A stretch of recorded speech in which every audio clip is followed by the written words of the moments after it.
अभी से इतना फोर्स कर रहे हो।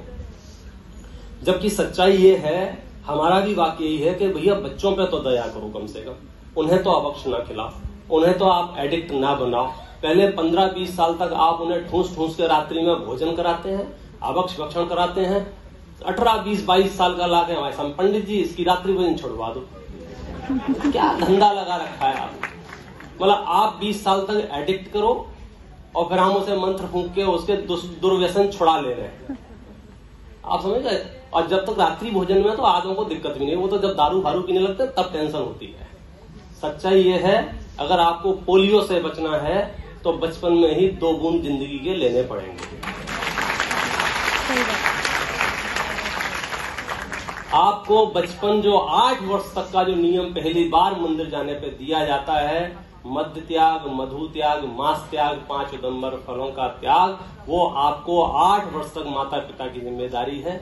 बच्चों का पालन करवाएं और फिर बच्चों को इतना समझदार बनाएं कि वे जिंदगी भर उसका पालन करते रहें। आप सुरक्षित रहेंगे, आपका परिवार सुरक्षित रहेगा। रही बात वो लोग जो फोर्स करते हैं, उनसे दोस्ती, उनसे लेन देन 8 वर्ष तक के लिए बच्चे को सेफ जोन में रखना हो। आप इतने समझदार हैं कि बच्चे को गंदगी में नहीं खेलने देते हैं। क्यों? इन्फेक्शन हो जाएगा। तो वे परिवार भी एक तरह से इन्फेक्शन से कम नहीं है जहां रात्रि भोजन हो रहा हो और अपने बच्चों को पहुंचाएं। या तो उनसे कमिटमेंट लें कि हमारा बच्चा आएगा, आपकी जिम्मेदारी है, इसको रात्रि में आप कुछ नहीं खिलाएंगे। और आपको लगे कि वे इतने सभ्य नहीं है तो आप बिल्कुल मत भेजिए। गलत संगति से अकेले रहना बेहतर है।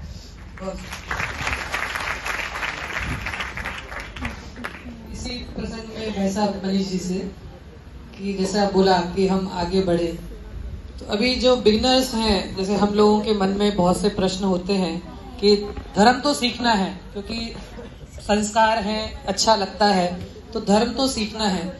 तो अब वो धर्म का ज्ञान की शुरुआत कहाँ से करें? मतलब किन शास्त्रों से करें या किन पुराणों से करें? मतलब किस तरह से हम अपने जीवन में धर्म को एक परंपरा